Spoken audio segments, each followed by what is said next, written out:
Welcome back to the program, everyone. The Nigerian Senate has set up an ad hoc committee as an interface between the Attorney General of the Federation and the leadership of the Senate to address major concerns raised in some sections of the tax reform bills currently before the National Assembly. The Senate's resolution is the outcome of a meeting between the NAS leadership and the members of the executive to discuss the various contentions to the bill. Deputy President of the Senate, Senator Jibril Barao, said this at plenary on Wednesday. The upper legislative chamber has also urged its committee on finance to halt all legislative action on the proposed bill pending the outcome of the meeting with the Attorney General. Let's remind you that there have been a lot of controversies surrounding the tax reform bills since its introduction to the National Assembly. The bills are the Joint Revenue Board of Nigeria Establishment Bill 2024, Nigeria Revenue Service Establishment Bill 2024, Nigeria Revenue Service Bill 2024, and Nigeria Tax Bill 2024. Northern governors have rejected the bill, describing them as anti-democracy. For more insights on this highly controversial matter, let's speak with Professor Bello Bada. He's a University Don, Professor of Literature in English, former Director, Division of General Studies, former Director of Usmanu Danfodio University Consultancy Services. He joins me virtually from Sokoto State. Prof, good evening to you, sir. Thank you very much for joining us on the program. Thank you. Good evening, and thank you for inviting me. Thank you. You know, for some Nigerians, they are of the opinion that Nigeria is on the cusp of transiting from the archaic tax regime that has been retarding its collective prosperity to a progressive alternative that places businesses and people at the core of its general principles. But this transition has elicited highly spirited debate at the National Economic Council and the National Assembly. What exactly is causing these issues? Is it politics, is it religion, or actual technicality of the bills? Or you can say all of the above, or all of those you have mentioned. I think we should always remember Nigerian politicians make issues out of issues. And even non-issues are made issues. And the actual issues are also not considered as issues. I think these are some of the reasons you find unnecessary heating the polity, unnecessary sensitization of people becoming more and more moving towards their own regions, towards religions, towards tribalism, and living the actual issues. I think the federal government, before introducing such reforms, should have realized that this is a multicultural and multi-ethnic society. A lot of sensitization has to be done.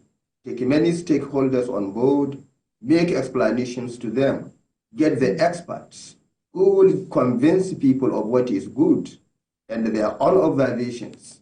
And you find what you think may be harmful to the society based on observations of the experts. Then you remove what is there. But I think the government took it for granted, forgetting about how powerful the governors are. You could see the signal from the meeting of the National Economic Council. The result of that meeting, chaired by the Vice President, I think is a good signal to the government that a lot needs to be done. It's not enough. What happened during the withdrawal of the subsidy, I think, which just took place, I think left people sort of wounded. Their pride, their economy, their everything wounded, and therefore they were waiting for an opportunity. I think if you could see this issue of the tax reform, people did not even wait to understand the bill, to understand what the bill is all about. You see, two wrongs cannot make a right.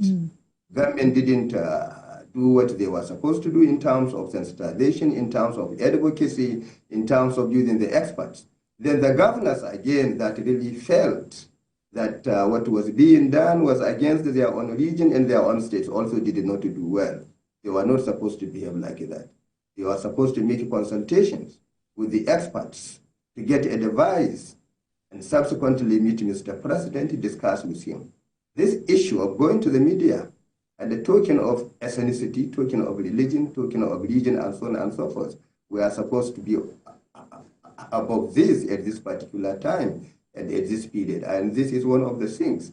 Our politicians, they seize every opportunity they find to make politics. Don't be surprised. 2027 may even be seen, even though it seems far away, they see it very close. And therefore they can use any opportunity, any weapon that is available. even what is going to affect our own unity, our understanding. You know, there is a lot of mistrust among different tribes in Nigeria, mistrust among the leaders and those who are being led, mistrust among the educated and those who are not much educated. So all these things should have been taken into consideration before taking a bill of that nature to the National Assembly. I think this is the mistake of the federal government and also the mistake of the governors, you know, who could come out and talk in such a way that you don't expect them to behave that way. I get you, Prof. But you know, before now, I thought the conversation was strictly based on derivation formula and how uncomfortable or confused some of the northern stakeholders were. But now I hear there is some religious sensitivity attached to this. Please help us with some clarity. Is there any part of the bill or the bills that goes against Sharia law or Islamic belief? I think in Nigeria, you just have to be very, very careful. We are more religious than religion itself when it comes to oppression, exploitation, and others, manipulation of everything, in every aspect of Nigerians, whether Christians, Muslims, even none of the two religions. You still find people will bring any issue, any weapon Nigerian politicians can use to achieve what they want to achieve. It is always the power. The very people who will be using religion at the same time, again, at another level, you find them, they become very, very friendly with people from different religions. But when they come to their local places, to the natives, then you find them again different people. This is the issue of patriotism. It's not there. Some people are not really patriotic. And that is what the government should have really understood. By understanding that, you'll be able to sensitize the people, reach the very people, reach even the religious leaders, reach them, reach the traditional leaders, sell the idea to them, find their views before you come to anything of that nature.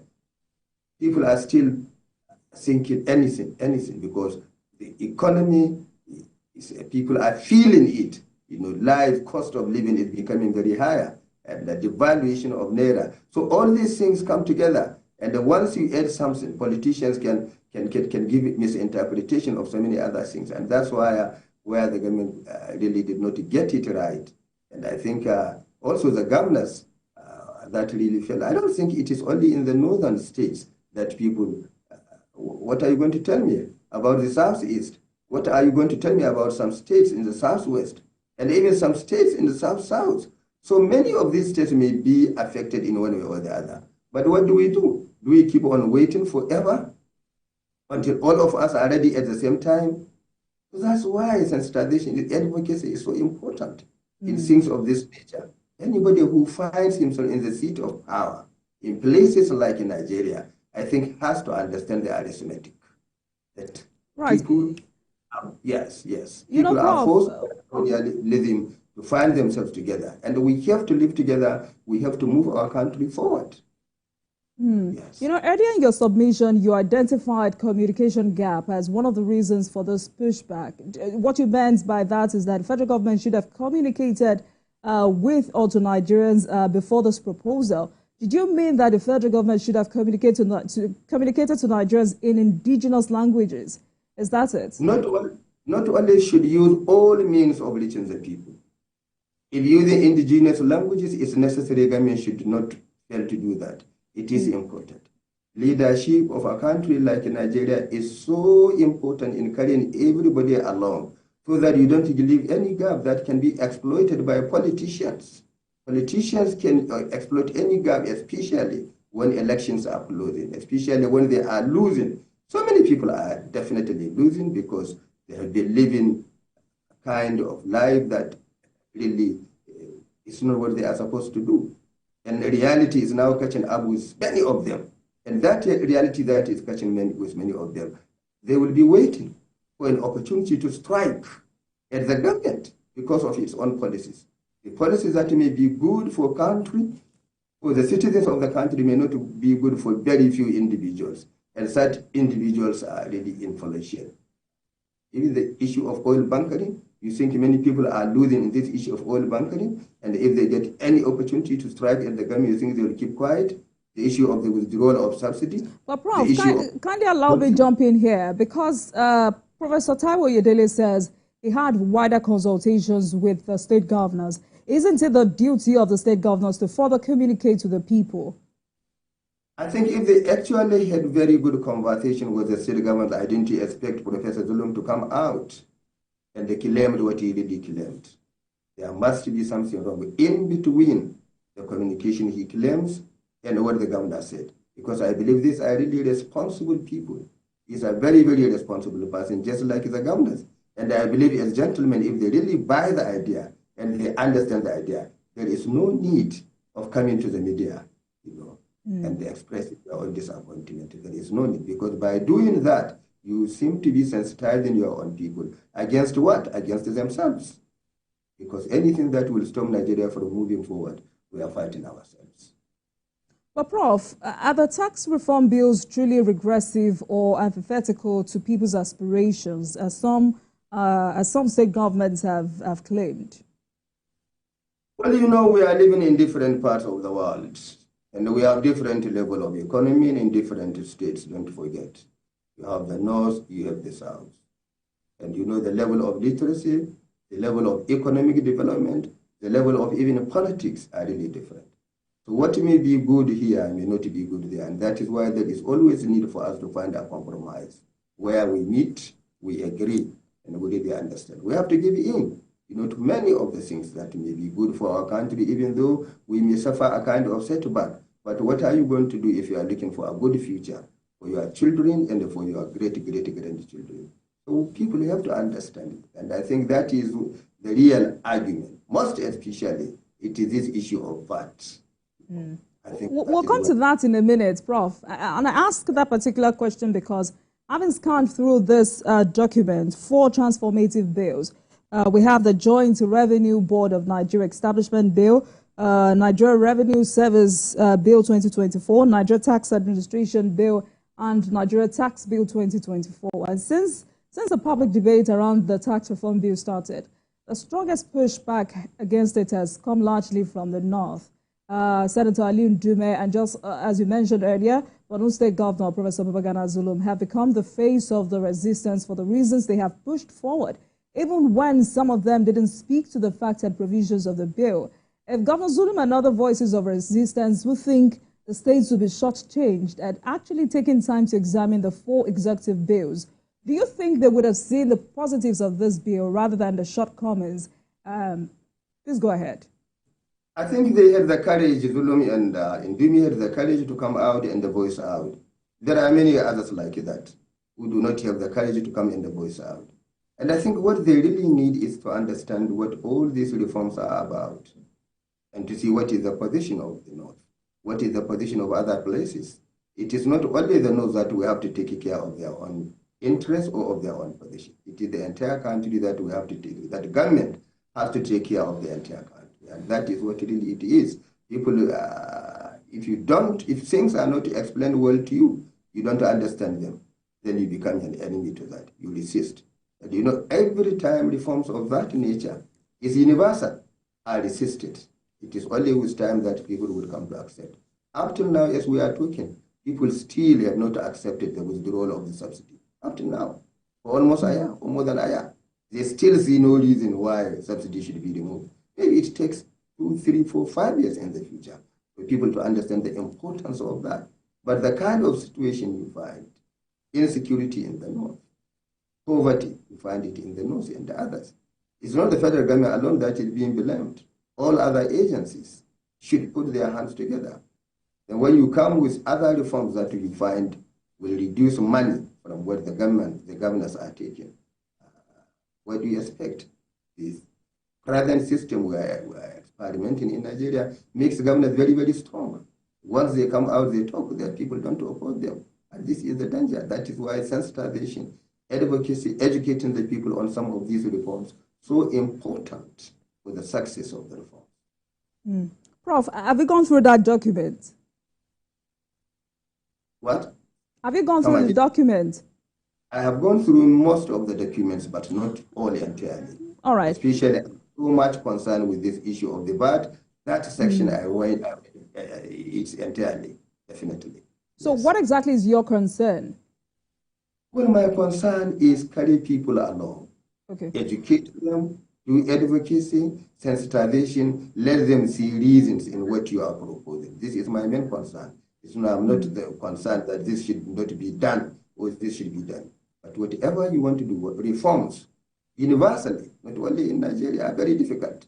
Therefore, you need people's support. You need the support of everybody, especially in political situation of this nature, in multicultural, multi-ethnic, multi-religious society, in a situation where you can have politicians who are very, very mischievous, whose eyes are always on governance, and they can always misinterpret people and misinterpret good policies of government.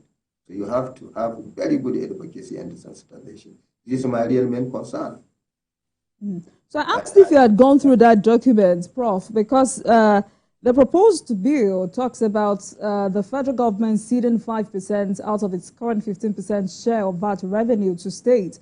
The bills will transfer income from the electronic money transfer levy exclusively to states as part of stamp duties. The bill seeks to repeal obsolete stamp duties law and reenactment of a simplified law to enhance the revenue for states. And under the new dispensation, the tax bills will usher in states will be entitled to the tax of limited liability partnerships. For you, how much impact will these proposals have on the economy of each state? I think even those who are opposing some of these are saying there are very, very good things in the bill. They really admit that. But how far have you gone in trying to carry people along? This is what is important. It is not only rushing to the National Assembly. I think, to me, that is where you have a kind of inadequacy. That is where the shortcoming is. If you believe something, you think there are so many good things in it, and you think everybody will just understand this and accept it, I think it's wrong in a kind of situation where we really find ourselves. I agree there are so many good things. Even those resisting are admitting that. But in one way or the other, you have to really convince people. Do your best to convince people. Don't think we are in Europe or we are in a more advanced country. Remember, even the percentage of literacy here is sincerely low.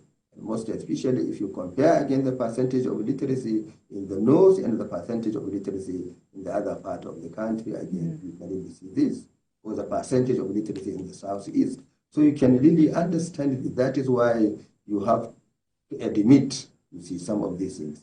And when you want to work, you want to carry everybody along. There are so many good things in the bill. Even those who are resisting admit that. All right, Prof. Let's take a break, and when we come back, we will continue this conversation. Please stay with us, everyone. Hello, TVC Communications. How can I help? What makes TVC the right choice for my business? Excellent question, sir. Let me share some exciting facts with you. Start your day on TVC Entertainment with Wake Up Nigeria, a family and lifestyle show. Your view empowers women globally. It's your view, let it count. Entertainment Splash delivers the hottest celebrity trends. On TVC News, we keep you informed with breaking news and in-depth analysis of events shaping the world. I will continue to speak the truth. TVC News at 7 and TVC News at 10 p.m. delivers the most important stories of the day.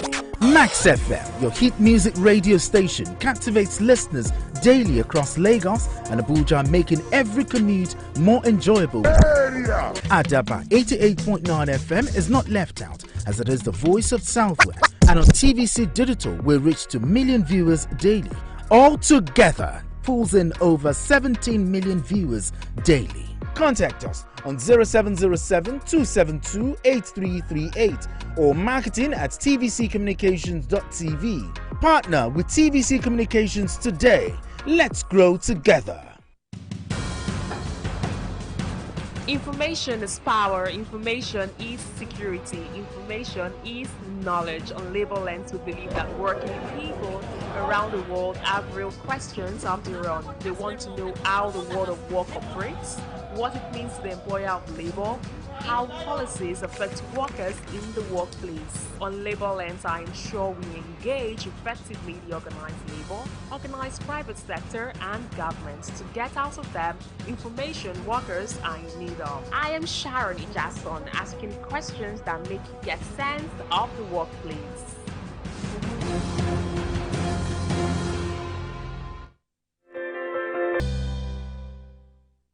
Welcome back to Politics Tonight, everyone. Thank you very much for staying with us. Our focus tonight is on the tax bills controversy, and I've been speaking with Professor Bello Bada. He's a professor of literature in English at Manu Danfodio University. Prof, thank you very much for staying with us on the program. Now, let's move on quickly, perhaps to corroborate your last submission before we went on that break. For those opposing the bill, one of the points they have raised with regards to VAT is, yes, this is beneficial to low-income earners, MSMEs, but if you charge companies higher, if corporate taxes go up, if goods in the market go up, it will definitely affect low-income earners because business owners would pass this burden to consumers.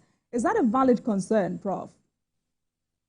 Well, what you can say really is, sincerely, as I said earlier, people should be made to really understand what is the value of this. What is the disadvantage of this? I think that is what is really lacking. And I think the government should also be ready to make amendments where necessary. And if people who are really resistant should bring amendments to government. What I don't want is we all rush to the press, to the media, and sensitize our people. And we divide the people based on region, based on religion and others. And a very country that we want united, and you find issue of tax and other sources. People are making a lot of politics in it. It is the politics really in it that is detrimental to the unity, progress, and the development of life. Government should be ready to make amendments, but they should bring the amendments they want.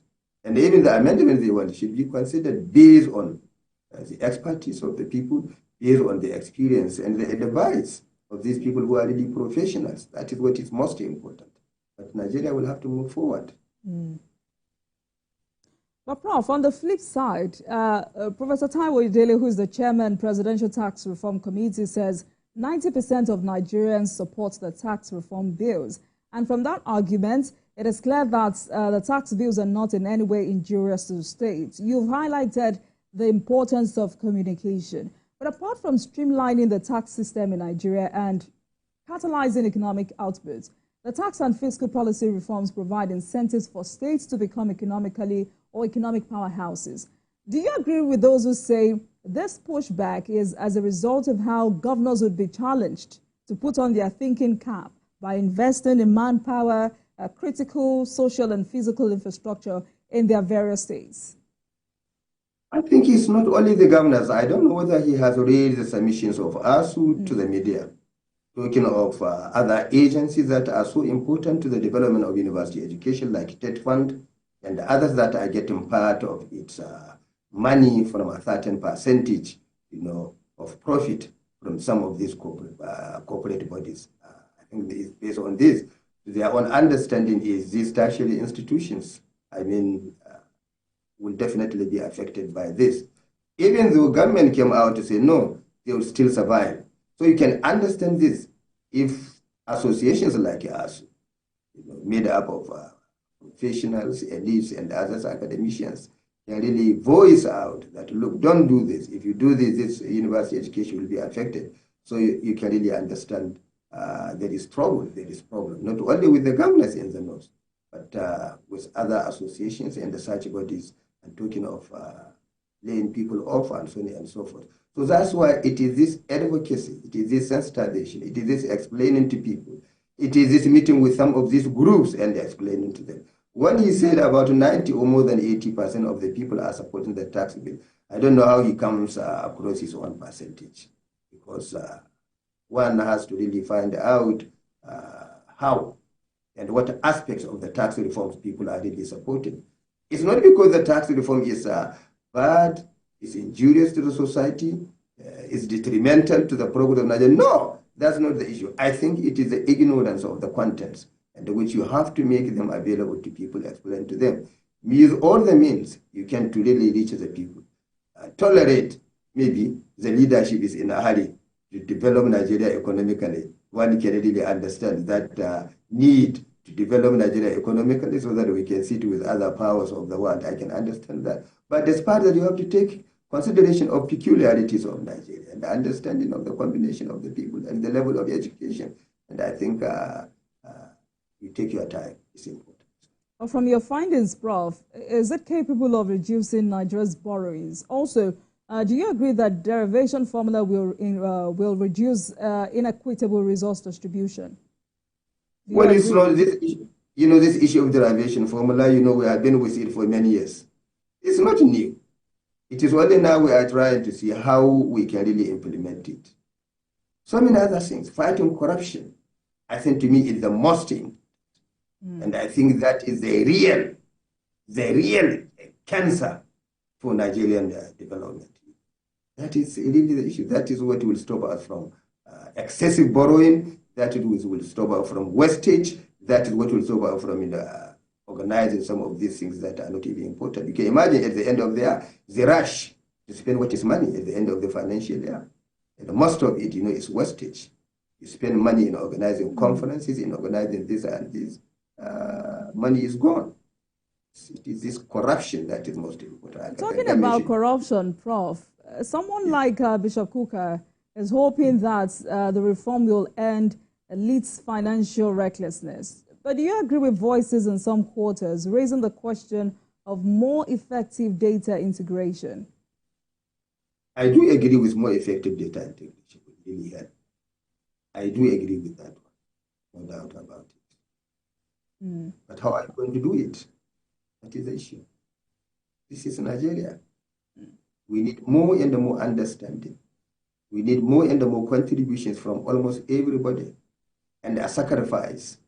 We have to fight for our own development. Nobody is going to develop Nigerian economy while we sit just as consumers. No economy can develop while the citizens are just consumers, not productive. But a union like Pengasan also kicked against the tax reform bills. And I hope you're able to help us understand why a union like Pengasan would kick against those bills. Because the group says the bill could stifle exploratory activities in the oil and gas sector. The oil workers equally wants the federal government to expand the scope of tax relief exemptions, especially for workers in the oil and gas sector. You know, it is because of what people take home at the end of the month. And that's why they are looking for relief, tax relief. The work you offer per day, per week, per month, what you are being paid compared with the inflation, that is why they are crying and so on and so forth. In other more advanced countries where you find tax is more than 20% of your own earning. In some places, it is even up to 1/3 of your own earning. But the issue is the inflation. You know, they try to keep it down. Corruption, they try to minimize it. Then they make essential things available. Transportation, food, roads, healthcare, and others. And that's why people don't feel it. They are ready to make sacrifice. But in a situation here, that's why you find workers in Pengasan and others are really crying, because all these facilities are not there. Good medical care is not there. Roads, transportation, control of inflation, control of corruption, they are not there. That is why they kick. They will keep on kicking until they really see the reality on the board, on the road. But are you confident that this committee that has just been set up can resolve these contentious issues? I'm not much confident, because already the people have been polarized. This is a danger. Why should you polarize people before you take this action? This is the action that the government should have taken earlier before now. But now people are almost making up their minds based on the views of different organizations, Pengasan, ASU, Northern governors, and even in the Southeast, they just keep quiet. Even in the Southwest, places like Ondo and the others, they just keep quiet. It's not a northern problem. That is the reality. Very few people who are able to voice out, I think they have the courage. There are others who have no courage to voice out, but they are resisting. And they seem to be giving wrong interpretation to other people, that this is against this and against that. You know, people, they always want to live in their own comfort zones. That's where we make the mistake.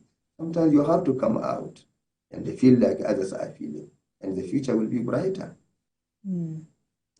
All right, Prof, but would you agree with me that it's high time northern stakeholders also, adopt a more mature, solutions-oriented approach, moving beyond mere opposition and instead providing actionable recommendations that can inform the bill's development?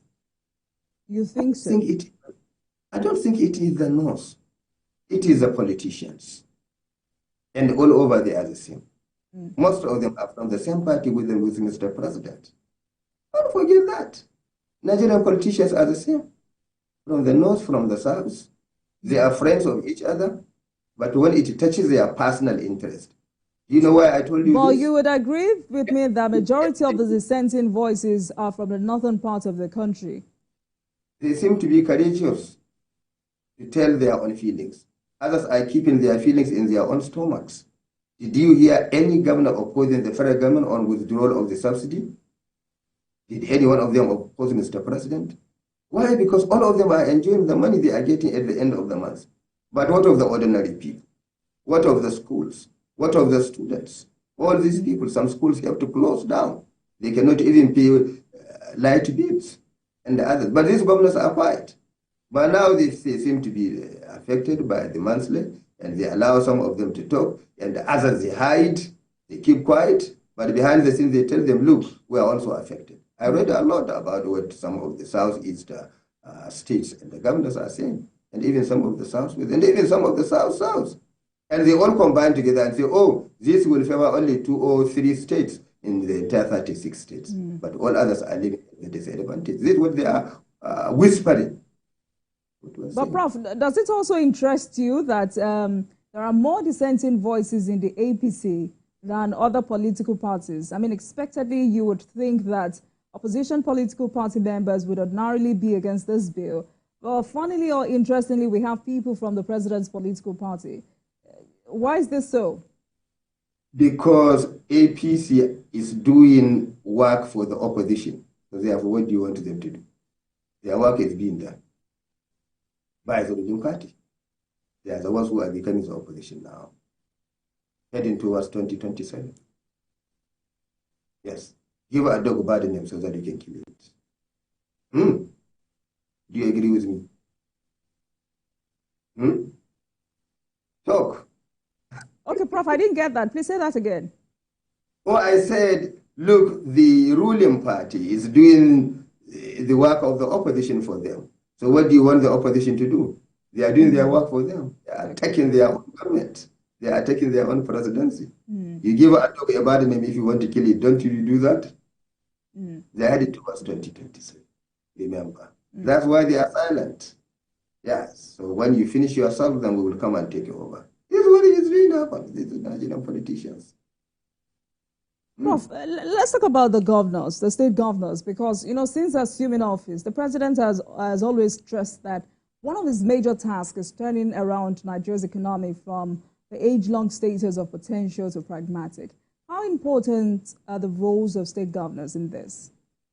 I think they all admit that the president has been doing very well to them in terms of welfare, in terms of getting their money, in terms of assisting them. Assisting their own people through them. He has been, many of them admit he has been doing that really for them. The issue here is now the system we are operating makes the governor very, very powerful. For every state, the governor seems to be the leader of the ruling party of that particular state, whatever the party is ruling. And therefore, he controls the machinery of the party. And when he is personally affected, he involves almost everybody in his own state. That it is the state that is affected, not him personally. And sometimes they use their personal issues, and they load it over others. And we seem to keep quiet and accept it like that. That's all. Already, many of them. But are they living up to expectation? They are not. They are not living up to expectations. So how do we continue to hold these state governors accountable? We have to educate the people. Use the media, use other means, educate the people, give them patriotism, let the people feel it is the country that is most important to them. The state really belongs to them. Let them understand that they have the power of their own vote. If we do that, then we reduce their power. But for the meantime, this is the situation.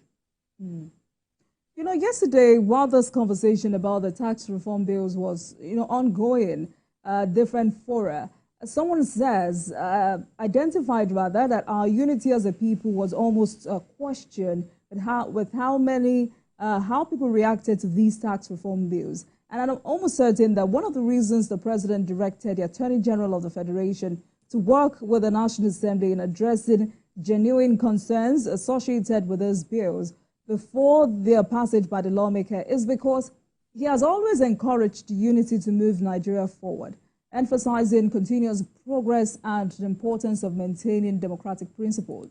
What is the role of the political class in enhancing national cohesion and integration? Well, one thing people really admit is Mr. President is listening. He's a listening president, there is no doubt about it. If you bring issues to him and he finds the unity of the country is threatened, he listens and he does what he could do so that the country could remain united. The politicians in the country are themselves a very, very big problem to the country, big problem to the ordinary citizens of the country. And even this issue of the tax bill, you can see how they are trying to make it as if it is the North versus the South. For no any other reason except selfishness and mischief. It is not the North versus South. Just as you are having disadvantage, if that is proposed is that you feel you are disadvantaged, why don't you develop your own companies? Why don't you develop your own state economies so that you get better? Why not? Why? You live your own states. So this is the situations. The political killers are sincerely not helping matters in Nigeria. And all over, you can really see it. It's only when you have they try to push issues. Every time, it is the North versus South or it is the South versus North. And the debate will continue like that. It's not good for the country. It's not good for our own development. It's not good for our own economy. Absolutely. Issues to be seen as issues and discuss them as national issues. Oh, no, we don't have to be parochial. But Prof, how bothered are you that it looks like we have discarded our democratic principles on the altar of ethnicity and religion? I mean, all thanks to Nigerian politicians, our fault lines have widened so much that we may be swallowed by them if we do not do the needful. How do we begin to work towards national cohesion by shunning ethnicity, religion polarization in this country? Fairness. Fairness. Fairness, justice. Get the people educated, irrespective of where they come from. Get them employed, those who are employable. And be fair in the situation you find yourself. As long as you leave people without adequate education, and as long as whenever there is something you consider your own people first, and you surround yourself with only people from your own ethnic group, that's why people keep on saying, it is our time, it's my time, it's our time. We can't live without this. That is why you have to rotate this and this and this. What Nigeria is looking is for a Nigerian president. He can come from the north, he can come from the south, he can come from the middle belt, but it's a Nigerian president. He can be fair to all, and who will be very, very strong and make sure that there is rule of law is working. This is the kind of president we really need. And even at the state levels, can't you see even now? The government have refused to allow local governments to really function adequately, despite the ruling of the Supreme Court. Is this democracy? No. We are not being fair to our own democracy. We are not. Local government is actually another arm of government. And every week, every month, they get their share of the FAC. But what is happening? They are still under governance. And this governance of all parties and of all regions, there is no tribalism. But it is when an issue comes up, and they begin to divide us into religion, into ethnicity, in region, and so on and so forth. It's not fair. It's not fair to Nigeria. It's not fair to Nigeria. But are these the same factors that would deepen or could deepen good governance in Nigeria? For sure, they are responsible for bad governance in Nigeria. These factors are responsible for bad governance in Nigeria. Yes. Food is already on the table. You invite only your friends, your ethnic people. And this is Nigerian food. It's for every Nigerian. And we encourage this. No. This is what these factors are responsible for bad governance. Prof, are you convinced that no leader can fix this country with the current 1999 constitution? Do you agree that it's time for us to have a new constitution? I do agree that it is time for us to have a new constitution. But is that easy? Is that easy? You have to get 2/3 of state assemblies. State assemblies are controlled by governors, and the governors are looking for what is being proposed. Is it for their own good or is it for the good of others? That's the difficulty. Then they bring sentiments, whip up sentiments and emotions. This is why it is not easy. But this constitution as it is, it needs to be reviewed. There is no doubt about it. I'm convinced about that. But is that easy with the present situation we have? Where you have to get two sides. It's not easy. You keep on doing, spending money at the National Assembly. By the time you go around, you become discouraged. The governors will look at it. Yes, they are ready for amendments, but amendments that will not affect their own enjoyment, their life, and their families. And how can you do that as a leader? You have to make sacrifices. Nigeria is more important than any one of us. It's more important than our own selfish lifestyle. Well, Prof, there are some stakeholders who have said our challenge isn't about the Constitution, but the character and attitude of those who operate it. Do you agree that without a change in the mindset and conduct of the country's leaders, even the most well-crafted constitution would fail to bring about the desired progress and stability? The best constitution you can have without the change of the mindset cannot work in Nigeria. It's not only the amendment of the constitution. I do agree it needs to be reviewed, but our mindsets also need also. We have to improve. We have to change our attitudes towards our country and towards our fellow human beings in Nigeria. There is no doubt about it. No matter how good the constitution is, if we are the same people as we are working like this, without a kind of orientation, understanding, making sacrifice, love of our own country, love of our own brothers, irrespective of where they come from, the constitution alone cannot do it. Prof, it's a great place to leave this conversation tonight. Thank you very much for joining us. I've been speaking with Professor Bello Dada, a professor of literature, Bello Bada rather, a professor of literature in English and former director of Ismanu Danfodio University Consultancy Services. Thank you so much for your time on the program, Prof. Thank you so much. Thank you so much. Thank you so much for giving me the opportunity. Thank you very much. And thanks a lot for watching, everyone. That marks the end of today's episode of Politics Tonight. But you can watch the repeat broadcast of this episode at midnight. Get in touch with us on our social media handles, Facebook, Instagram, and X at TVC News NG and at Olajumoke using the hashtag Politics Tonight. We're also on YouTube at youtube.com/TVC News Nigeria. I am Olajumoke Olatunji.